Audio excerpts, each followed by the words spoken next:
When I grabbed my backpack and hit the road, I had a long chat with my dad beforehand. He just couldn't grasp it, and honestly, he wasn't supposed to. Understanding would have stripped his life of meaning. He thought I was going through something. He told me I lacked ambition, and I shot back that it was quite the opposite. I have an insatiable ambition, so big that money, comfort, ease, social status, it's all too little. I want more. He asked, "So what do you want out of life?" Without skipping a beat, I replied, "I want everything I can get. I want to know why we're here, what I'm doing here, what's the point of life. It can't just be about material existence if we're leaving this world eventually. If life's purpose were just to amass wealth, then those who amassed it wouldn't die. But they do, and often their legacy tears families apart as their kids fight over it. So that can't be life's goal."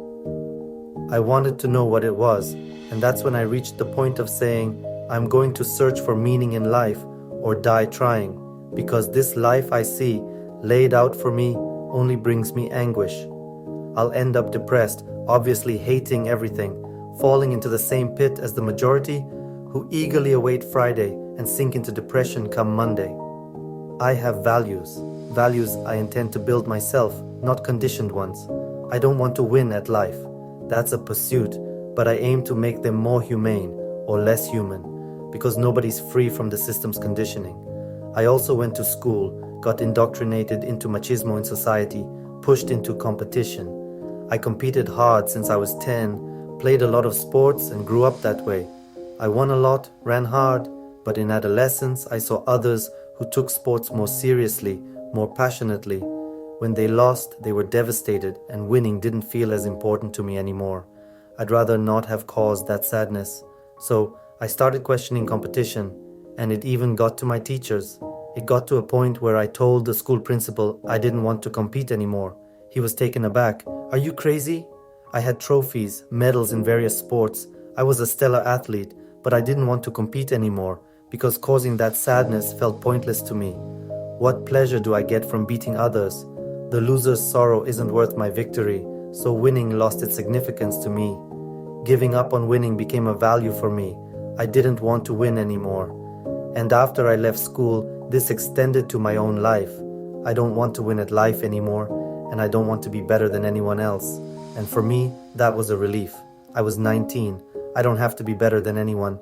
I don't want to be better than anyone, because that burdens people a lot, and they don't even realize it. They truly desire to win, and if they can't, they feel defeated. It's a horrible feeling. The joy of victory is false because it's built on top of sadness, so it doesn't interest me. And I found peace. And then life took on a different meaning. It's not about winning. Reason has been trying to convince me since I was a kid in school that I have to win at life. And my feelings told me that's nonsense. I don't have to win at life. I just have to live. I guess you've noticed I've had some changes in values, right? They're different values. In the United States, there's a hospital for terminally ill patients. Obviously, when a guy gets the doctor's decree, you're hopeless, you're going to die in a few months, he has to be really wealthy to get that diagnosis because the hospital a poor person goes to sends them home. The rich folks' hospital provides all the support, so only successful individuals in society end up there. Some nurses who treated these patients wrote a book with reflections from those facing imminent death, and the common thread among these people is that they regretted being superficial and not dedicating themselves to relationships. So I also concluded that the most important things in life are relationships, feelings, not material achievements because they stay here. But in pursuit of excess, people sacrifice relationships, they trample over others, cause harm competing. If I don't do it, someone else will. So you see the successful ones taking antidepressants. What kind of success is that? If they have to take antidepressants, their life is depressing, obviously. And the solution isn't just taking antidepressants, it's changing your life, changing your values. We can overcome current values, right? Become more caring, more cooperative, less competitive, live in more peace, more harmony.